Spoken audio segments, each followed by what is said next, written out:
Oke, kedengaran suaranya ya. Oke, terima kasih. Jadi kita akan mulai lagi. Selamat malam, terima kasih atas kehadirannya. Ketemu lagi di kelas sosiologi pada kesempatan malam hari ini. Pada malam hari ini kita akan mereview saja pertemuan kita untuk materi yang sudah kita ajarkan. Jadi terkait dengan di bab yang terakhir, yaitu bab tentang multikultural ya, kehidupan masyarakat multikultural. Kemudian untuk tugas udah ada yang mengumpulkan, betul, iya tugas sudah. Tapi saya belum sempat ngecek ya, jadi sebelumnya saya mohon maaf karena saya belum sempat ngecek untuk tugas-tugasnya. Tapi saya percaya dan yakin bahwa teman-teman di sini melakukan tugas yang terbaik. Ya. Melakukan tugas yang terbaik, apa yang sudah saya tugaskan bisa dilakukan. Ya.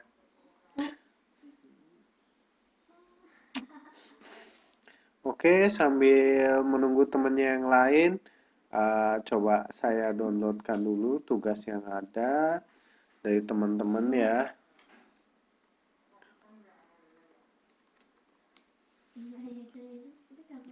Nanti coba kita upload dan kita diskusikan di sini. Uh,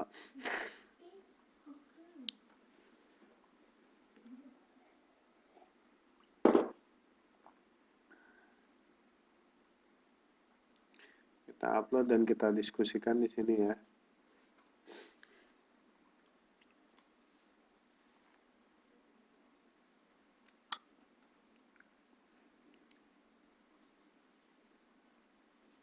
Untuk tugas nggak ada masalah kan?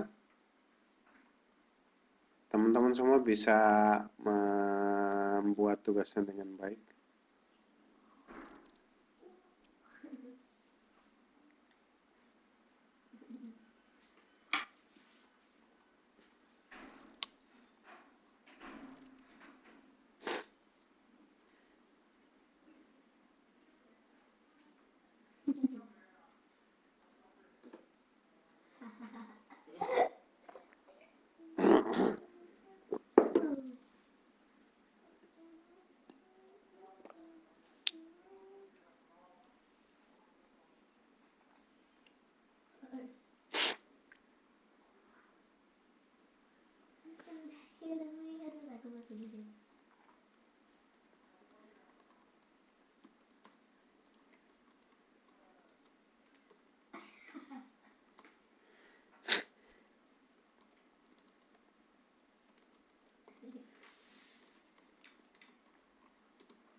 Nggak ada suaranya. Oh iya, sorry, saya hmm, lagi agak sedikit kurang sehat ya. Jadi mungkin suaranya agak kurang kencang. Ya gimana? Kedengeran suara saya kan? Ada pertanyaan nggak?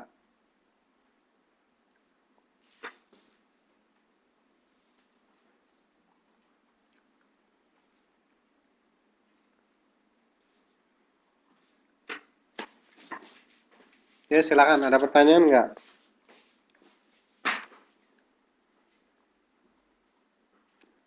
Jadi sambil kita review ya, Materi bab 2 untuk bab 2 modul untuk semester ini, semester 4.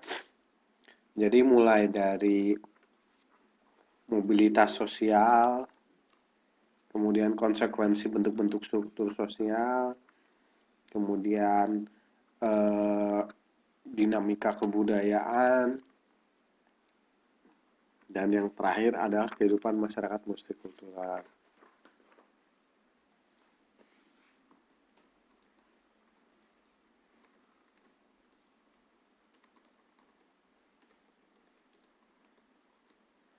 Apa biasanya juga telat ya. Oke, jadi terima kasih untuk yang sudah hadir. Hujan, gerimis. Tadi saya kehujanan. Jadi suara saya jadi agak pilek, badan jadi agak kurang enak. Ini. Jadi karena kurang enak, jadi ya mohon maaf lah kalau kurang optimal untuk malam hari ini. Tapi ya nggak apa-apa, kita tetap materi sebenarnya kita sudah habis ya. Jadi pada malam hari ini ya saya sebenarnya ingin mengajak diskusikan saja apa yang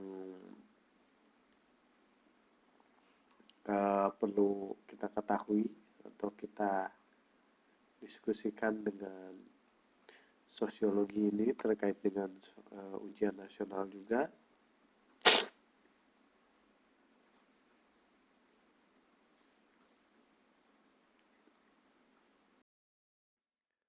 Minggu lalu itu ada berita yang cukup menyedihkan gitu ya, kurang mengenakan kalau kita ketahui ya. Ada hiburan musik yang diselenggarakan oleh masyarakat Indonesia dan hasil akhirnya terjadi tawuran gitu. Terjadi tawuran. Jadi antara Pantura melawan Jawa Timur katanya ya kan. Dan itu katanya sampai pukul-pukulan, sampai ada yang mati. Benar atau enggak ini? Sampai ada yang meninggal. Saya juga masih simpang siur beritanya, belum tahu pasti emang benar atau tidak itu ada yang sampai meninggal. Dan itu adalah contoh konflik. Dan yang kita sayangkan selama ini kita sudah berusaha untuk menjalankan Bhinneka Tunggal Ika, menjalankan untuk multikultural, menjalankan untuk saling toleransi, saling menghargai, saling menghormati. Dan ini kejadiannya adalah di negeri orang, gitu loh. Di negeri orang, di Taiwan. Ini kan sangat, apa namanya, sangat menyedihkan sekali lah buat kita. Jadi bahkan pejabat, sampai pejabat Taiwan, presidennya pun mengatakan, ya kalau presidennya sampai mau memutuskan kerjasama TKI ya nggak apa-apa, silakan aja kalau TKI-nya juga bikin ribut di sini katanya. Ya kan? Oh, suaranya putus-putus ya?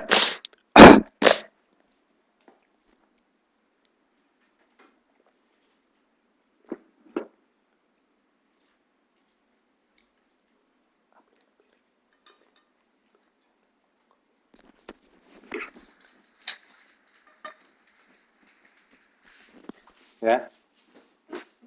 Suaranya masih putus-putus nggak?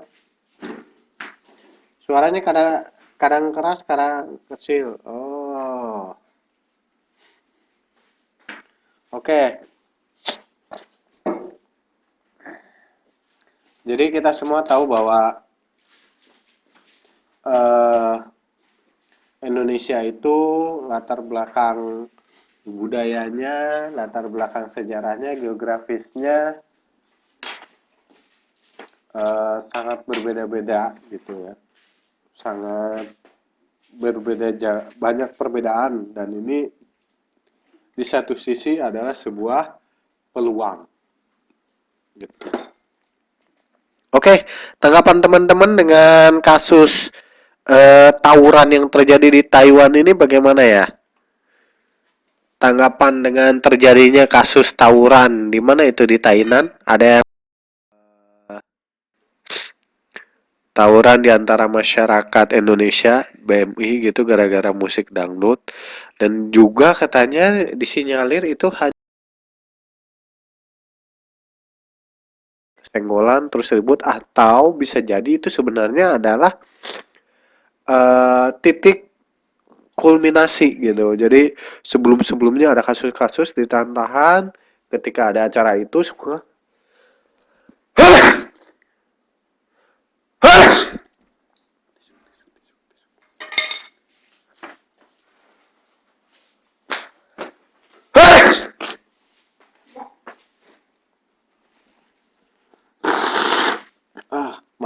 maaf ya. Suara saya kedengeran, maaf ya. Saya lagi pilek.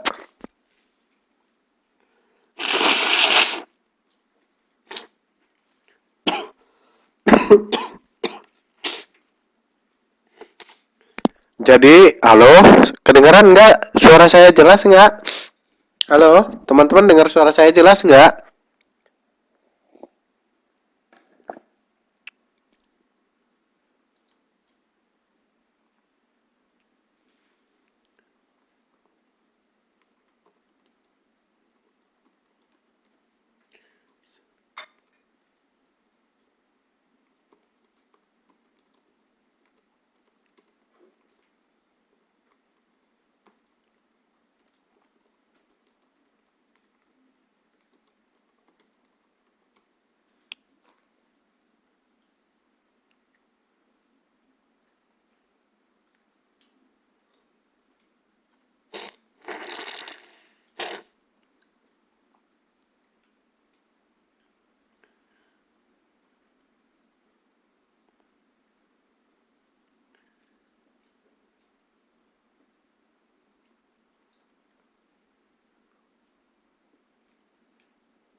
Oke, halo, tes 1 2 3. Suara saya sudah terdengar jelas sekarang? Halo teman-teman, dengar suara saya jelas? Nggak putus-putus lagi nggak? Oke, jelas ya. Oke, jelas, jelas, jelas. Oh, nggak jelas. Ada yang nggak jelas. Itu masih di Indramayu tuh yang nggak jelas tuh. Jelas. Oh, jelas. Indramayu jelas ternyata. Oh iya, Waalaikumsalam. Terima kasih yang udah datang. Oke, sekali lagi kita bahas sedikit tentang masalah sosiologi terkait dengan kasus yang terjadi. Jadi kita belajar studi kasus saja ya.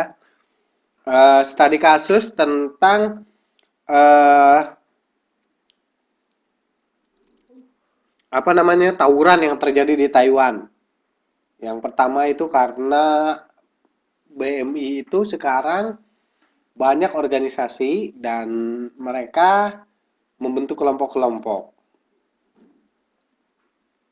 Betul bahwa Undang-Undang Dasar Negara Republik Indonesia Pasal 28 menjamin kemerdekaan tiap-tiap kelompok untuk berserikat, berkumpul, mengeluarkan pendapat. Jadi ya bebas berorganisasi. Tapi masalahnya organisasi tersebut harus jelas maksud dan tujuannya. Mau dibawa kemana arahnya. Jadi kalau dalam salah satu materi yang sudah kita pelajari di situ ada mengenai yang disebut dengan paguyuban, ya kan? Ada yang disebut dengan paguyuban. Paguyuban itu biasanya karena ikatannya kuat. Paguyuban itu ikatannya kuat, misalnya paguyuban Banyuwangi, paguyuban mana itu Jawa Timur, Malang, ya kan? Paguyuban Malang, ada paguyuban Pantura. Nah, itu kelompok-kelompok akhirnya membentuk terkotak-kotak, diferensiasi sosial dan struktur sosial.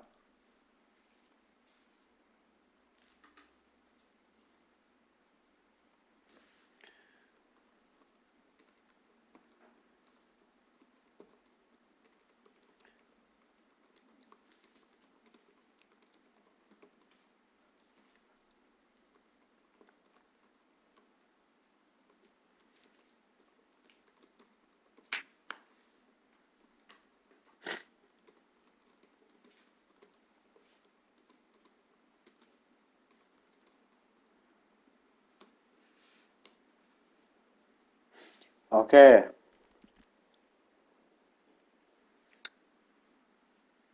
ya,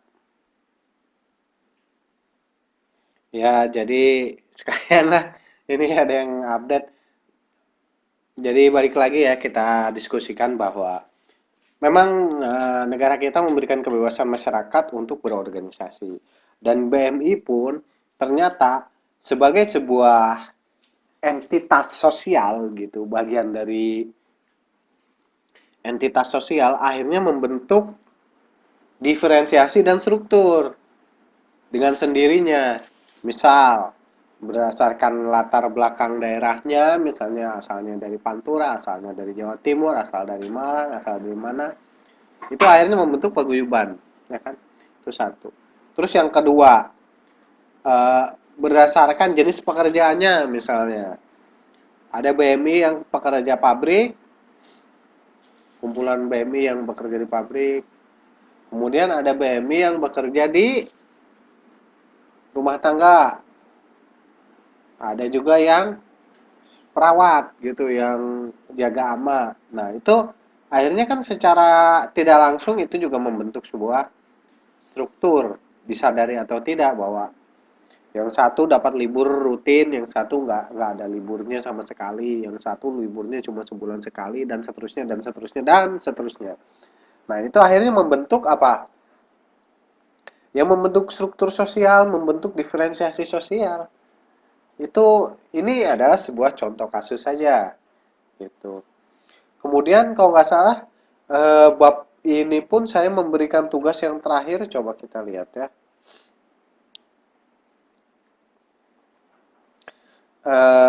Tugas kita di sini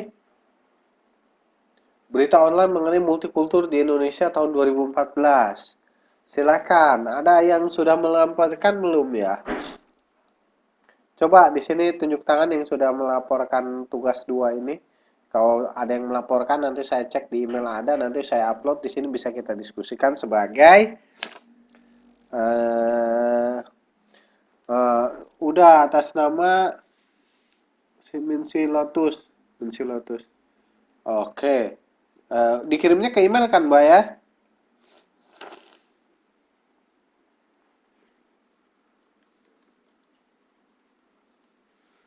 Emailnya dikasih judul nggak, Mbak?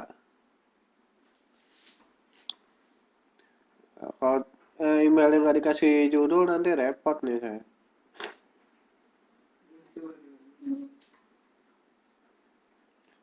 Oke. Mbak Susanti sudah, Mbak Sriwinarni sudah, Jasmine Ke sudah, Endang Rahayu sudah, Amini udah. Oke, Lana. Oke, ini banyak juga yang sudah mengirim ya. Coba kita buka punya Mbak Rahayu. Mbak Rahayu, Endang Rahayu, kehidupan masyarakat multikultur di Indonesia. Wah, saya nggak jadi deh. Punya Mbak Rahayu ini filenya gede banget, 10 mega. Ini internet saya agak lemot. Ya, internet saya agak lemot, jadi mungkin kita cari yang filenya kecil-kecil. Tapi kayaknya ini filenya gede semua ya, sayang sekali nih. Harusnya saya sudah siapkan sebelumnya nih. Jadi harusnya sudah di-upload sebelumnya. Wah, emang paling kecil Mbak. Oke Mbak Endang Rahayu, nggak apa-apa. Kita coba download saja.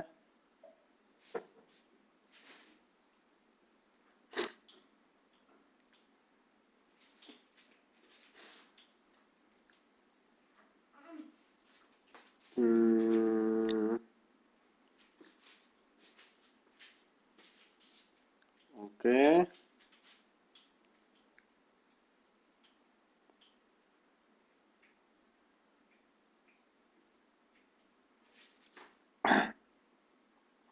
Mohon maaf ya, tugasnya saya belum compile karena banyak teman-teman juga yang belum apa namanya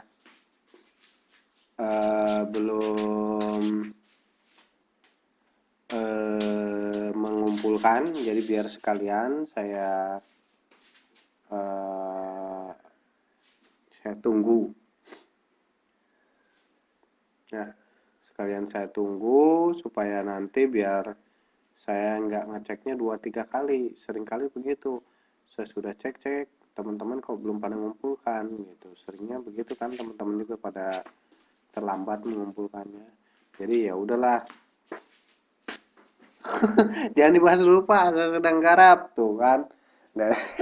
Lah piye? Jadi gimana nih? Kalau nggak dibahas, gimana dong? Aduh.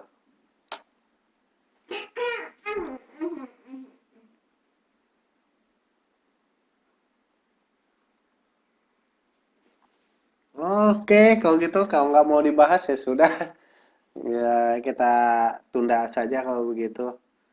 Hanya pertemuan sosiologi kayaknya waktunya sudah semakin apa namanya ya? Sudah semakin uh,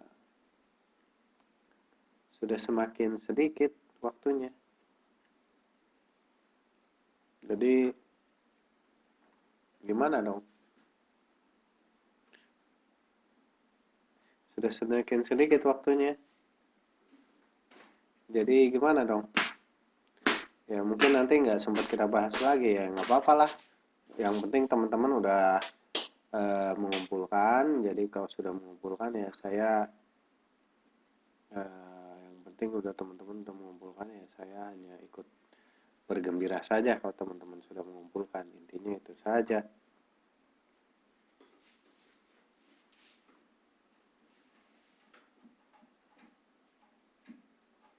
Tuh, betul. Saya tuh gimana nggak baik sekali deadline-nya 3 minggu. Tanggal 16 kemarin. Betul, iya emang harusnya udah selesai kok. Ya sibuk ya, emang semuanya juga sibuk. Semuanya juga pada sibuk, ya saya ngerti lah.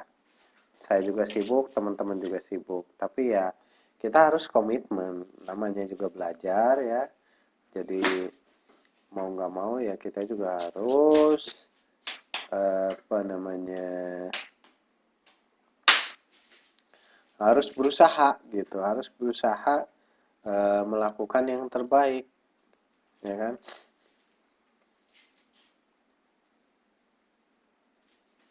Ya, ya saya juga sama sibuk, teman-teman juga sama sibuk, kita semua sama sibuk, tapi teman-teman juga ya sudah berkomitmen ikut kejar paket C karena belajar ya ya Itulah. Nah, itu betul. Prinsipnya adalah bagaimana memanajemen waktu. Ya, bagaimana mengatur waktunya yang baik. Kayak kemarin saya sudah sempat umumkan kan tugas satu, tugas dua, beberapa yang belum mengumpulkan tugas sudah sempat saya posting di FB. Untuk tugas satu kalau nggak salah saya sudah sempat posting. Teman-teman baca postingan saya untuk yang soal tugas itu enggak? Kan saya sempat posting tuh di FB mana yang belum mengumpulkan tugas, mana yang belum. Itu baru tugas satu, belum tugas duanya ya kan. Tugas dua ini makin banyak lagi, yang tugas satu aja masih ada beberapa yang belum mengumpulkan ya. Nah itu juga sudah baca tapi tidak diselesaikan tugasnya. Tapi nanti giliran mau ngisi rapot, mau ngasih nilai, kalau nggak ada tugasnya ya mau ngasih nilai apa dong kita, ya kan? Gitu. Ini saya upload di sini, sudah berhasil upload, alhamdulillah. Tinggal bisa kelihatan atau enggak ya? Coba, mudah-mudahan sudah kelihatan.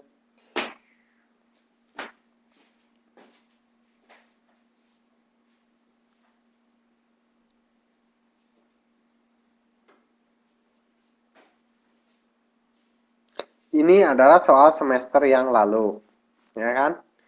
Ini adalah soal semester yang lalu. Teman-teman bisa lihat di monitornya, ya. Ini adalah soal semester yang lalu. Soalnya nggak banyak 5, tapi ya membahas semuanya. Makanya saya bilang eh, terkait dengan mobilitas sosial, ya kan, dan interaksi sosial. Dan ada juga masalah konflik di sana. Ini yang sudah kita laksanakan tahun yang lalu, ya, hingga tahun baru 28 Desember 2014. So, pokoknya kalau nggak screenshot saya rela nulis tangan. Aduh, hari gini masih tulis tangan, apa kata dunia? Screenshot lah. Kalau di update status di Facebook, gue mah gitu orangnya bisa pakai screenshot.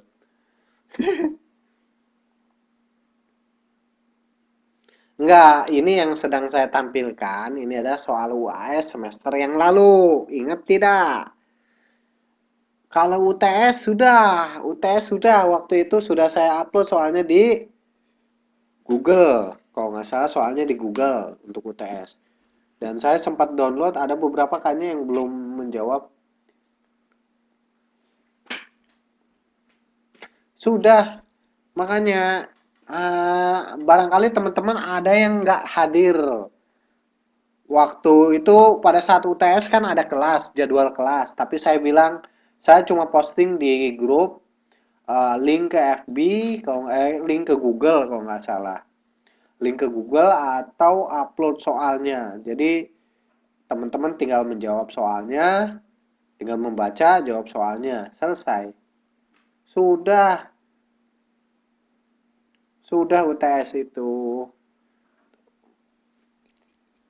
Teman-teman sudah UTS kan? Ada berapa orang yang belum UTS di sini? Coba, suaranya putus-putus lagi. Maaf ya kalau suaranya putus-putus, ini mungkin karena sinyal saya internetnya udah agak lemot. Siapa yang merasa belum UTS? Waduh, ini mau dapat nilai gimana ini? Ah, aduh. Saya sengaja yang ditampilkan di posting FB itu baru tugas, belum yang UTS. Nanti maksud saya beri tugas itu biar teman-teman nyadar, wah tugas saja belum, UTS gimana ya? Yang belum juga harusnya sadar, segera dikerjakan dong. Sudah, mau UTS lagi, mau UTS lagi.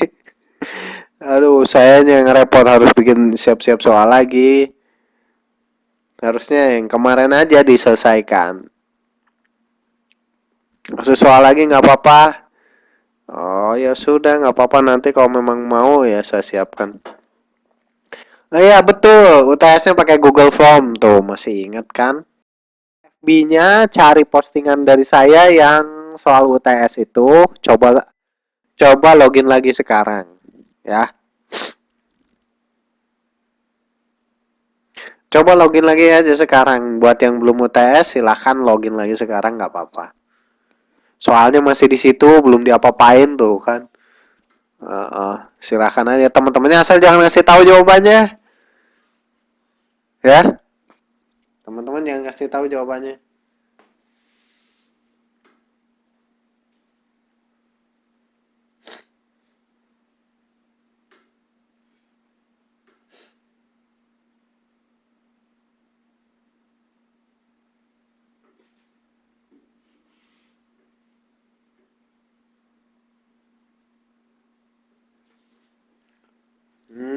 Dibuka lagi lah.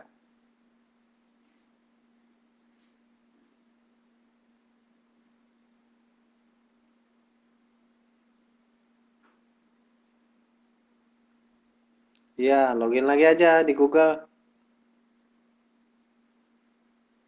Nah, masuk lagi aja ke Google, silakan dijawab lagi soal UTS-nya. Nggak masalah. Saya kasih kesempatan. Saya kasih kesempatan, silakan dijawab lagi soalnya. Nanti berarti minggu depan saya akan download jawabannya, saya cek nilainya.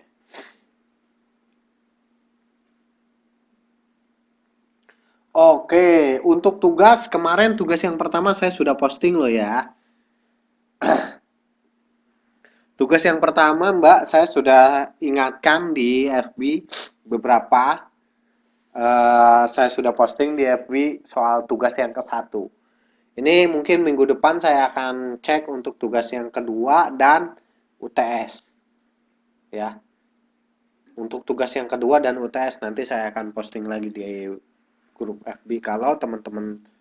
Nah, iya, sama update terbaru. Jadi dari tugas satu, tugas 2 sama UTS nanti semuanya saya tampilin deh. Mana yang belum, mana yang sudah, siapa yang belum nanti kita lihat ya. Makanya saya mungkin harus nyari waktu yang pas dulu untuk ngeceknya. Mudah-mudahan minggu depan saya ada waktu. Semoga ada waktu ya hari Kamis atau Jumat. Soalnya saya juga sedang berjuang ini untuk persiapan tesis saya. Ya, insya Allah minggu depan ya. Mudah-mudahan saya sempatkan. Nanti saya atur waktunya. Nanti saya posting di grup FB untuk tugas satu, tugas 2 dan UTS yang belum mengumpulkan. Ya. Oke, gitu saja ya. Oke. Kita lanjut ya, kita lanjut atau gimana nih saya mau membahas tugas yang ini, ada yang belum menyelesaikan tugas juga jadi bingung saya mau neranginnya. Jangan dibahas ya, udah jangan dibahas deh. Ya udah kalau jangan dibahas kita bahas kasus yang tadi tuh. Saya tanya kau belum jawab. Kasus tadi tuh, eh, kasus tawuran di Taiwan ini gimana? Tawuran yang kemarin tuh di Thailand gimana tanggapan teman-teman? Itu kan jelas katanya. Pertama karena katanya dicurigai ada alkoholisme. Itu kalau di materi kelas satu itu adalah penyimpangan sosial. Betul nggak? Penyimpangan sosial. Masih ingat nggak materi kelas satu? Penyimpangan sosial. Nah, kan penyimpangan sosial itu yang ada alkoholisme, yang ada free sex, ya kan? Yang ada kelainan seksual, ya kan? Wah, udah nanya. Insya Allah saya akan ngajar di kelas 3 kalau teman-teman mendukung saya. Jadi vote saya untuk ngajar di kelas 3. Ketik rek spasi Rahmat, kirim ke akademik paket C ya. Ya.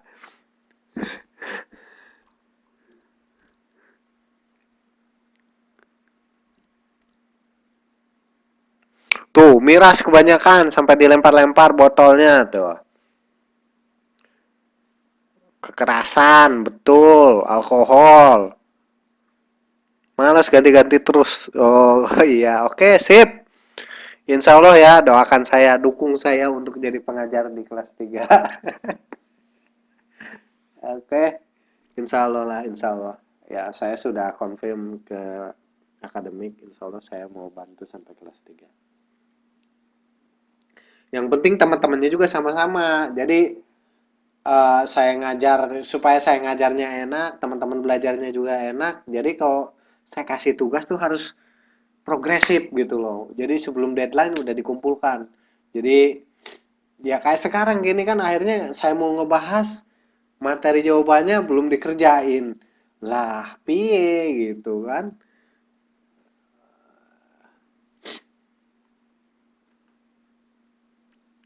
Iya Pak, janji. Oh, itu dangdutannya kenapa? Janji miras kebanyakan dilempar-lempar, betul. Jadi kemarin tuh kasusnya dangdut ditiadakan banyakkan acara pengajian, dikasih hiburan malah aut-autan, ya kan? Iyalah, kalau di sini saya senengnya di Taiwan itu mudah bertemu dengan ustadz-ustadz terkenal dari Indonesia. Alhamdulillah selama kurang lebih 2 tahun saya di sini, waktu ada Ustadz Yusuf Mansur saya ikut. Hanya pada saat Ustadz Maulana saya nggak ikutan. Kemarin yang Habib siapa namanya Ahmad Habsi, Ustadz Ahmad Al Habsi ada pengajian saya ikut juga. Alhamdulillah. Nah, jadi enaknya di Taiwan itu begitu ya. Alhamdulillah ya, disyukuri bahwa syiar Islam di Taiwan ini masih tetap bagus. Kita lebih mudah bertemu dengan ustadz di sini dibandingkan dengan kalau saya di Indonesia. Jujur aja, kalau saya di Indonesia belum tentu saya bisa meluangkan waktu. Kalaupun ada ustadz lagi ngisi acara di tempat saya, misalnya di Bandung, di Jakarta, atau di mana ya, susah. Oh iya benar, yang tawuran dikasih sanksi. Lang pemerintah Taiwan presidennya udah ngomong yang tawuran deportasi. Sudah, betul. Dideportasi, yang tawuran dipulangkan, Pak. Betul. Itu sudah di ini kan. Lawang presidennya kan katanya di berita sudah ngomong tuh. Jokowi kan dari Jakarta sudah menyampaikan, Pak Presiden Jokowi akan menghentikan pengiriman TKI. Lah, dengan adanya kejadian ini kan pihak Presiden Taiwan juga semakin ini, ya udah silahkan berhentikan saja sekalian. Oh, orangnya pada bikin ribut begitu kan. Ya, betul. Betul. Jadi itulah faktor sosial yang harus kita, ya harus kita jaga lah di sini. Kita multikultural juga. Jadi mengapa kita belajar sosiologi? Salah satunya itu menghindari konflik.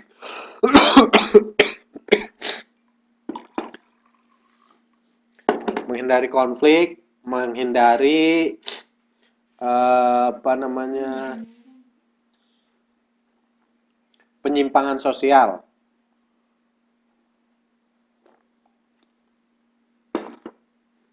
Amin. Besok ada acara apa ini?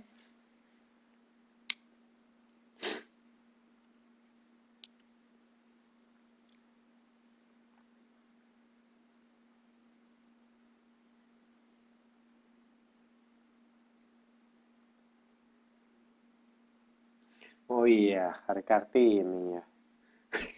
Udah tanggal 19 April. Oke, sip. Semoga lancar acaranya ya. Kita doakan ya.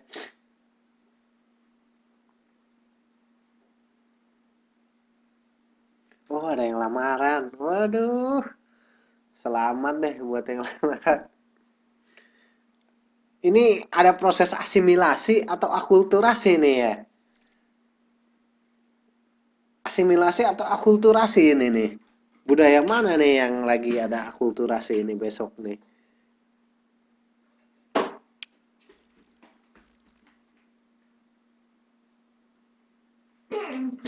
Amin, ya. Sip. Berarti besok akan ada peristiwa akulturasi budaya ya. Dan asimilasi. Akulturasi mana dengan mana nih? Ya, halo. Ya, suaranya kedengeran kan? Akulturasi budaya mana dengan budaya mana ini?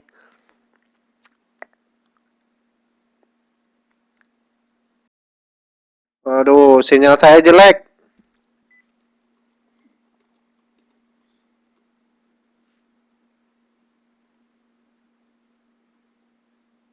Tuh, ada yang jelas, ada yang jelek. Jelas nggak nih? Halo? Halo? Jelas, jelas suara saya jelas? Putus nyambung suaranya. Alah.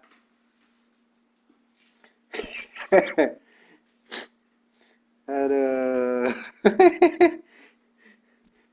Itu yang dari Indramayu memantau situasi lancar. Sinyalnya handal jaya atau dari warnet juga ini yang lagi belajar sosiologi malam ini.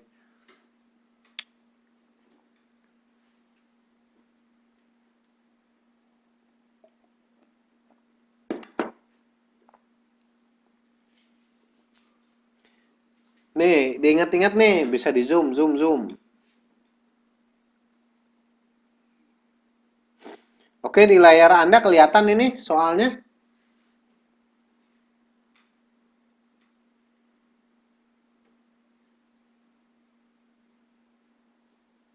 Oh, Jawa ada, Sunda ada. Oh, ini akulturasi Jawa dan Sunda ini.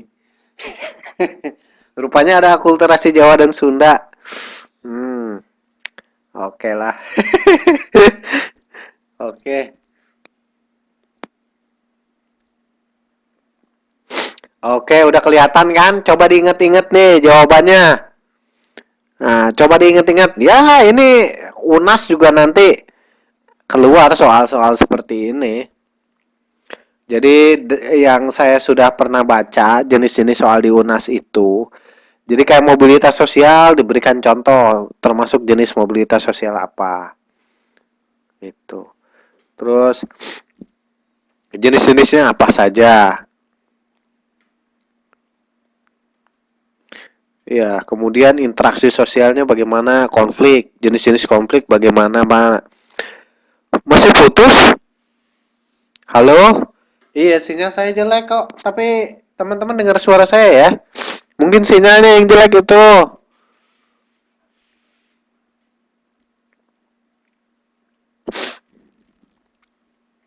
Tuh kan dengar kok ah. Oh, sinyalnya dia yang jelek. Kirain sinyal saya yang jelek.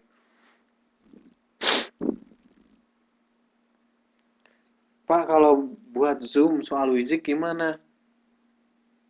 Kemarin guru sosiologi nanya, Bul, Zoom soal apa maksudnya?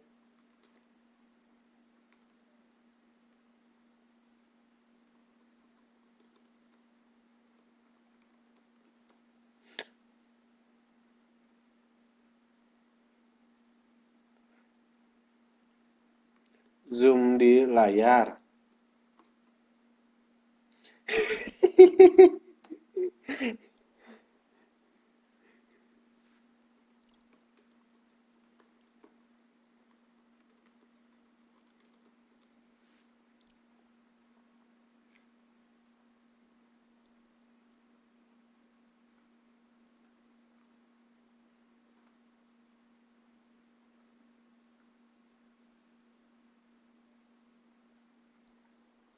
Oke, ini saya sudah bisa zoom. Kelihatan jelas soalnya sekarang. Oh, bertanya soal Zoom.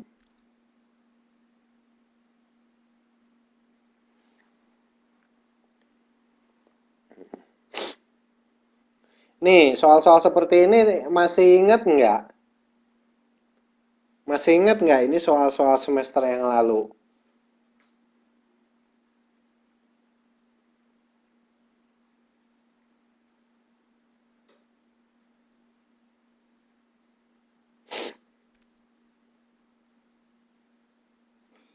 Wah, lupa. Lupa, ini baru satu semester loh ya. Belum setahun.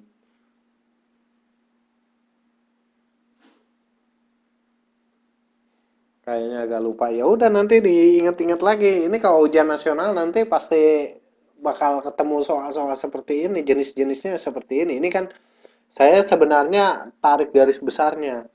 Tapi kalau di soal ujian nasional itu nanti bentuknya kayak analisis. menganalisa bahwa misalnya si A melakukan pekerjaan begini. Setelah melakukan begini, dia menjadi ini. Dari ini dia ketemu begini, kemudian begitu. Apa yang masuk terhadap jenis mobilitas sosial? Apa yang dilakukan oleh si A? Nah, seperti itu contohnya.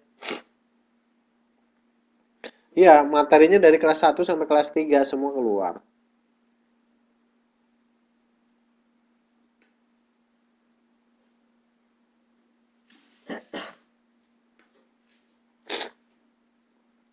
Jadi caranya Zoom ya. Nanti kalau ada guru yang nanya, caranya Zoom itu diketik aja, diklik gambar, gambar apa namanya, kaca pembesar, gambar kaca pembesar, ada minus dan plus, itu untuk perbesar dan perkecil. Itu kasih tahu. Kalau nanti ada gurunya yang nanya di zoom kalau teman-teman lihat, wah ini tulisannya nggak kebaca pak, terlalu kecil, atau gambarnya terlalu kecil pak, kurang jelas. Nah, nanti minta gurunya supaya ngezoom. Zoomnya gimana? Itu caranya. Klik gambar kaca pembesar, ada positif dan negatif.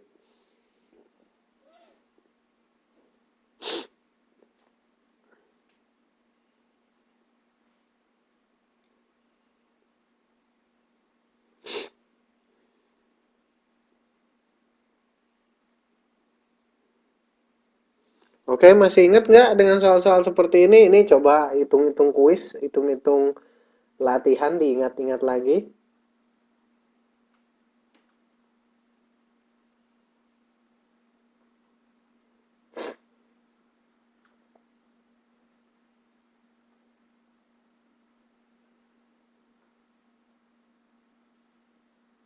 Ya, di pojok sebelah kanan atas, betul. Mobilitas sosial berarti perubahan masyarakat. Bukan perubahan, kalau mobilitas itu pergerakan, perpindahan, betul, perpindahan status sosial seseorang, betul. Jadi sebenarnya bukan hanya status sosial. Kalau mobilitas sosial itu bisa pergerakan fisik juga masuk ke dalam mobilitas sosial. Contoh, kayak pengungsi. Pengungsi itu kan mobilitas sosial juga. Transmigrasi itu mobilitas sosial. Bedol desa, misalnya kan dari satu kampung di Jawa, bikin kampung baru di Kalimantan. Nah, itu kan mobilitas sosial juga, perpindahan kelompok. Dan bisa juga status sosial. Dari yang golongan-golongan menengah, golongan miskin, jadi golongan kaya. Nah, seperti itu juga sama. Betul. Ya kan? Terus interaksi sosial gimana? Masih ingat kan? Apa-apa saja organisasi sosial masuk mana, Pak? Organisasi itu sebentar. Itu materinya ada di bab 1, di kelas 1. Sebentar saya buka dulu ya. Di interaksi sosial itu ada bentuk-bentuk interaksi, yaitu yang membentuk terbentuknya kelompok dan organisasi sosial. Ya kan? Kayak contohnya kayak ya organisasi sosial juga bagian daripada hasil daripada mobilitas sosial juga sih. Bukan mobilitas, masuknya dari interaksi sosial. Jadi orang-orang ketemu orang-orang, kelompok-kelompok akhirnya bikin paguyuban, seperti itu kan. Bikin organisasi ormas, organisasi massa. Ya itu karena ada interaksi sosial. Orang ketemu orang ketemu kelompok, atau kelompok ketemu orang, atau kelompok ketemu kelompok. Itu kan. Ya di situ di mana ada interaksi, di mana ada komunikasi, yang akhirnya jadilah sebuah organisasi. Jadi organisasi itu adalah salah satu contoh bentuk daripada interaksi sosial. Suaranya lari-lari. Waduh, lari-lari kemana suaranya? Teman-teman dengar suara saya jelas? Yang lain atau cuma dia saja? Jelas kok tuh, berarti dianya yang suka lari-lari, olahraga malam-malam ya, biar sehat.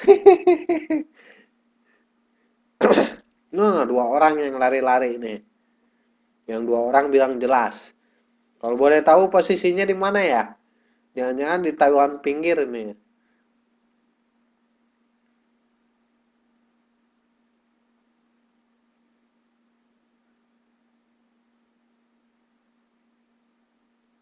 Pancau, Pancau tuh Tainan. Oh iya, Pancau Tainan ya.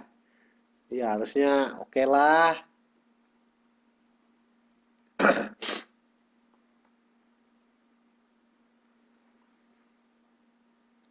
Oke.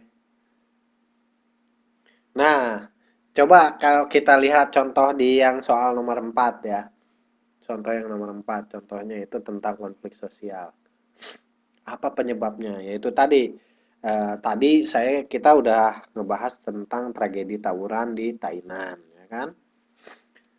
Tragedi tawuran di Tainan. Ya, itu juga salah satu bentuk dari penyimpangan sosial juga. Kenapa? Karena itu tadi dipengaruhi oleh minuman keras, alkohol. Dan ini ada kabar baik buat Indonesia. Jadi mulai tanggal 16 April 2015, semua minimarket dilarang menjual minuman yang beralkohol. Ya, minuman beralkohol semua ditarik dari minimarket sesuai dengan peraturan Menteri Perdagangan dan Perindustrian. Peraturan perdagangan ya, Pak Rahmat Gobel. Ah, begini. Jadi, nah ini logikanya menarik. Ini jadi bahan diskusi. Apakah dengan ditariknya minuman keras dari minimarket itu akan menyebabkan pabriknya akan menjadi bangkrut? Nah, jawabannya adalah tidak. Kenapa? Pabrik bisa menjual ke ekspor ke negara lain yang bebas melakukan minuman keras. Contohnya kayak di sini. Di sini itu kita kalau mau jalan sedikit ke 7-Eleven, Family Mart atau kemana itu kan minuman dari kadar 4%, 10%, 15% sampai 30% ada semua ya kan? Nah, komplit tuh. Komplit ya, ada yang suka minum nih. Nah, itu dia. Jadi ini lagi bahwa kalau Indonesia, kenapa Indonesia perlu mengapa menterinya sampai mengeluarkan peraturan demikian? Coba kita analisis lebih dalam.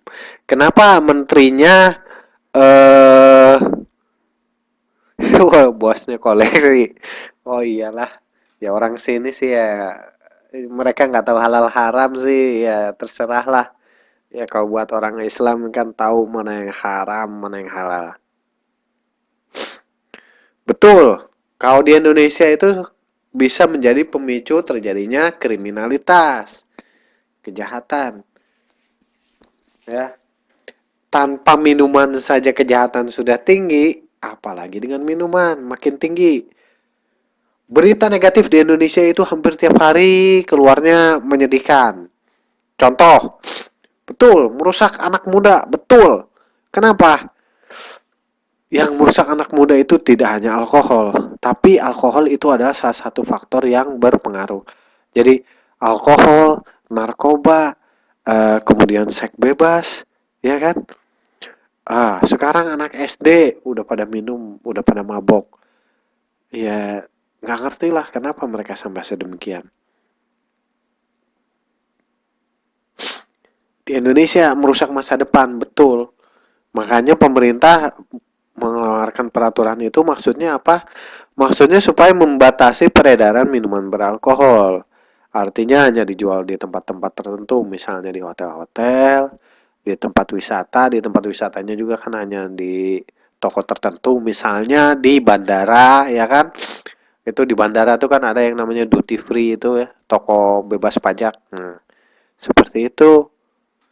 Lah, kalau dijual kayak di Indomaret, di Alfamart, kalau di Indonesia itu ya kan, anak mudanya pada nongkrong di Alfamart atau di Indomaret, waduh, gampang sekali jadinya mendapatkan minuman keras. Jadi bisa seminggu sekali, nggak seminggu sekali, bisa tiap malam nanti akhirnya dia akan mabok. Betul, itu akan parah nanti. Makanya kita dukung banget peraturan Menteri Perdagangan mengenai pembatasan minuman alkohol.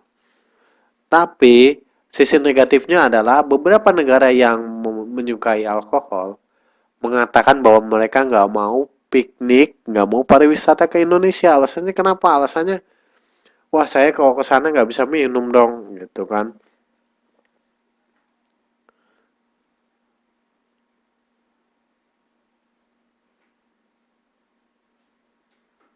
Waduh, ramai sekali nih yang diskusi. Aduh, waduh, waduh, waduh, waduh. Iya betul begitu, iya.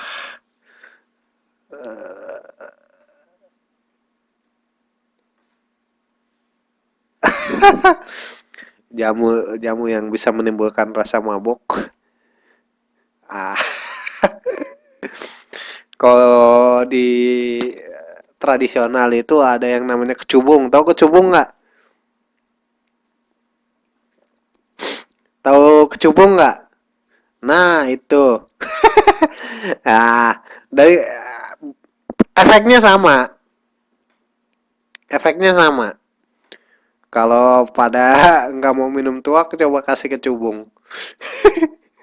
Sama-sama nggak sadarnya gitu kan. Sama-sama bikin maboknya. Ya itu juga sama-sama. Kalau di daerah itu namanya kecubung. Oke, zoom zoom zoom. Coba dilihat lagi. Kita mundur lagi, mengingat lagi ke masa lalu. Aduh.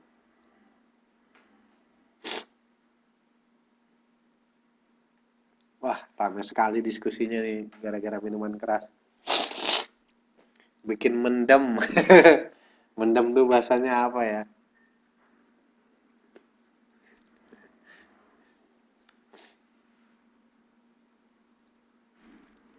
Ya orang Indonesia ya. Jangan kata itu kecubung, ya kan? Sekarang aja ada apa namanya? Maaf nih ya. Saya lagi flu jadi kalau saya sambil lap-lap pakai tisu ya.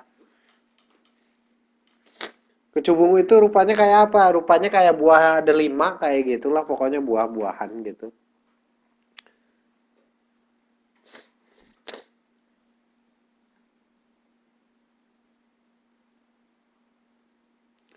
Efeknya sama, bikin mabuk. Dan orang Indonesia ya sekali lagi, jangankan mereka menggunakan alkohol, anak muda sekarang pun ada, terutama kayak anak jalanan itu dikenal istilahnya aibon. Tahu ngelem? Ada yang suka ngelem, ngelem, ngelem aibon. Jadi mereka jadi pengen mabok caranya yang gitu, pakai aibon, beli lem aibon, dia isep-isep baunya aibon itu. Padahal itu kan gas yang nggak sehat dan itu bikin mabuk. Dan menurut mereka, nah itu ngelem. Cobalah di Google juga nanti dicari ngelem, Aibon, anak jalanan gitu, anak jalanan ngelem. Ya emang bahaya, maka jadi itu. Jadi istilahnya mereka itu kan ibaratnya mau mabok, mau teler, tapi nggak punya duit. Daripada beli minuman alkohol mahal-mahal, akhirnya mereka menggunakan Aibon yang murah meriah. Itu hanya ada di Indonesia. Hanya ada di Indonesia. Hanya ada di Indonesia. Jadi coba aja dicek di Google, anak jalanan ngelem gitu kan. Jadi ya itulah negeri kita yang harus kita sama-sama perbaiki. Eh, waduh, sebentar saya boleh angkat telepon dulu nggak ya? Oke, jadi itulah. Nah, penyanyi Tegar pernah ngelem waktu ngamen. Betul. Jadi Kita belajar sosiologi, jadi kita belajar juga struktur sosial masyarakat, termasuk masyarakat miskin perkotaan, ya. Bagaimana anak-anak jalanan, pengamen, pemulung, mereka itu dengan keterbatasan ekonominya, tapi mereka ingin seakan-akan melupakan masalah dengan cara mabok, gitu kan? Maboknya dengan cara apa? Yang murah meriah ya pakai lem,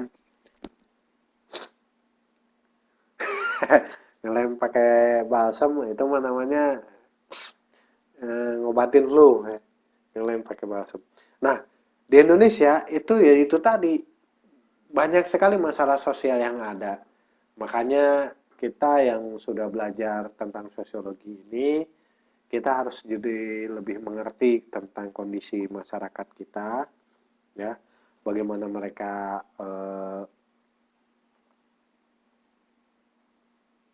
bekerja, bagaimana mereka memecahkan masalah-masalah sosialnya. Kita juga anak jalanan kan harus dipelihara oleh negara. Ya, emang betul. Fakir miskin dan anak terlantar dipelihara oleh negara. Itu ada pasal berapa? Pasal 34 Undang-Undang Dasar Negara Republik Indonesia. Makanya ada namanya panti asuhan, panti jompo, ada namanya panti sosial. Termasuk kasusnya siapa itu si Alfi. Nah, teman-teman kasus Alfi tahu nggak, Mas Prio? Ini lagi beritanya juga lagi panas gitu kan. Gara-gara online, prostitusi online. Ya, tahu prostitusi online? Jualan pakai Twitter. Nah, jualan pakai Twitter. Nah, itu kan. Jadi, ya itu tadi. Kalau kita belajar sosiologi, kita juga akan ngerti. Nah, itu Dede, alias Alfi, alias Mas Prio. Itu kan sampai dibunuh kan. Coba, sampai dibunuh. Alasannya karena apa ya nggak ngerti. Tapi yang satu hal yang kita harus lihat di situ betapa parahnya kehidupan di Indonesia. Kenapa? Itu tadi umur masih muda kerjanya udah jual diri, ya kan? Jual dirinya juga nggak sembarangan, jual dirinya pakai online, pakai Twitter. Iya, jualan online. Kirain jualan online tuh kayak buka toko FB gitu, barangnya apa, recommend seller gitu kan. Lah kalau ini yang dijualnya itunya, aduh. Yang dijual harga dirinya, subhanallah, astagfirullah, ya kan? Dan itu ternyata orang Indonesia tuh banyak yang iya, betul Mbak Natalia. Dia jual diri begitu. Itu yang akhirnya sampai terjadi dibunuh, ya kan? Ini kan kalau kita lihat ada masalah sosial di situ. Ada permasalahan sosial di situ. Kenapa? Yang namanya PSK, wanita apa? Wanita PSK kan, pekerja seks komersial. Nah, itu tuh kan. Ini juga salah satu permasalahan sosiologi yang perlu kita pelajari. Jadi kalau teman-teman mau menganalisa, mau melakukan penelitian tentang sosial, baca beritanya tiap hari di FB gitu kan. Kalau udah berita online sekarang orang baca beritanya bukan lewat koran, tapi baca berita tuh di FB, ya kan.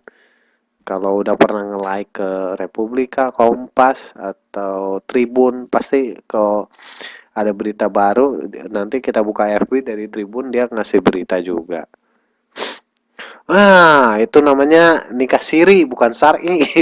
Nikah siri. Ya, emang syar'i, tapi siri gitu kan. Tidak, itu juga modus. Ah, itu kan.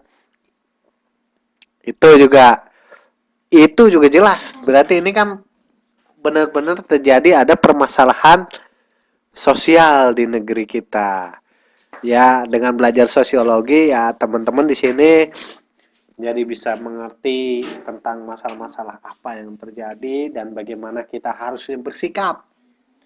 Bagaimana kita harusnya mencegah, bagaimana kita harusnya menyampaikan pendapat kita, memberikan masukan untuk supaya negeri kita jadi lebih baik lagi. Teman-teman di sini kerja, Coba yang anak SMA zaman sekarang. Coba anak SMA zaman sekarang. Itu lulus SMA, yang pacarannya udah kelewat batas, udah ya udah banyak masalah sosial lah itu kalau nggak di ya kalau kita amati, kalau kita perhatikan seperti itu. Ya kan? Udah galau tingkat tinggi, tuh belum lulus udah hamil, Pak. Astagfirullah. Sampai ujian nasional bawa bayi, ya nggak apa-apa kalau ada suaminya sih. Ada suaminya ujian nasional. Itu kenapa aturan pemerintah juga seharusnya disayangkan kalau harusnya diganti. Toh wanita itu ketika umur 12 tahun atau umur 15 tahun itu kan setelah masa balik artinya dia itu sudah bisa menikah, ya kan? Nih, sebentar saya kasih masukan ya. Bahwa wanita umur 15 tahun itu udah masa balik asal dia sudah menstruasi, artinya dia siap untuk hamil. Siap untuk hamil artinya dia siap untuk dinikahkan. Artinya kalau pemerintah menghargai itu, ya anak SMA kalau mau nikah nikah aja, tapi ya jangan putus sekolah gitu. Kok ada anak masih SMA dinikahkan orang tuanya malah disuruh putus sekolah. Nah, itu sayangnya kan begitu. Ya, artinya begini. Ini makanya sekali lagi ada perbedaan batas umur legal dan batas umur biologis. Saya kasih contoh kan. Batas umur legal itu 18 tahun. Ya, yang legal artinya sah menurut hukum. Sah menurut hukum, menurut undang-undang. Jadi kalau mau menikah umur 18 tahun. Tapi kalau secara biologis, asal seorang anak perempuan itu sudah menstruasi, itu kan artinya dia sudah bisa hamil. Ya kan? Nah, di situ ada bedanya. Di situ ada bedanya. Jadi, bagaimana pemerintah harusnya bisa menjembatani masalah hal tersebut gitu. Sehingga ya ini salah satu solusi terhadap permasalahan-permasalahan sosial yang ada seperti itu. Iya, kalau 18 tahun udah dapat KTP artinya dia sudah umur yang legal. Artinya yang sudah sesuai peraturan undang-undang. Waktunya nggak terasa udah jam segini. Gimana teman-teman? Oke, belajar kita malam ini.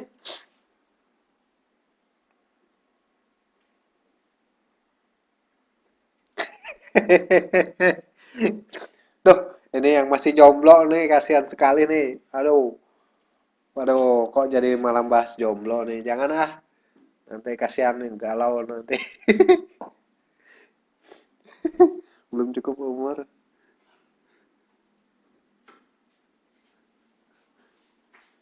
Belajarnya asiknya kenapa? Asik, asik belajar asik tuh kenapa, Mbak?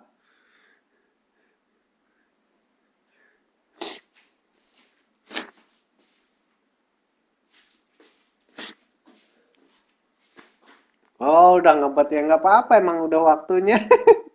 Iya, sudah waktunya.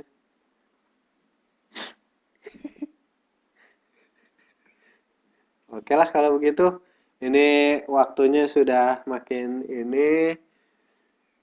Ah, kita cukupkan saja pertemuan kita pada malam hari ini. Terima kasih atas kedatangannya ke kelas sosiologi dan sekali lagi tetap semangat belajar. Semoga apa yang sudah saya sampaikan menjadi ilmu yang berkah, bermanfaat buat kita semua. Nggak tahu nih jadwalnya, coba saya cek dulu apa kita masih ada pertemuan lagi atau tidak setelah tanggal ini. Sepertinya kita nanti ada ketemuan lagi tanggal 24 minggu depan insya Allah ya. Insya Allah minggu depan berarti kita ketemuannya hari Jumat malam. Hari Jumat malam kita ketemuannya minggu Jumat malam minggu depan ya. Jadi tolong nanti tugasnya harus kita kumpulkan jadi minggu depan bisa kita bahas. Betul, kita bahas tugas-tugas dan juga isu-isu sosial yang faktual dan aktual ya. Kita ya teman-teman juga sambil buka FB sambil baca berita mungkin nanti ada berita menarik yang terkait dengan sosiologi yang bisa kita terima kasih atas kehadirannya. Selamat beraktivitas kembali yang masih kerja dan selamat istirahat. Kalau yang mau istirahat, terima kasih dan semoga ilmunya bermanfaat buat kita semua. Uh, Semoga bermanfaat buat kita semua. Sampai ketemu lagi minggu depan insya Allah tanggal 24 ya. Ya, semoga Chelsea menang melawan MU. Oke, terima kasih. Sampai ketemu lagi minggu depan insya Allah. Jangan lupa tugasnya dikumpulkan. Wassalamualaikum warahmatullahi wabarakatuh. Selamat malam, Wan An.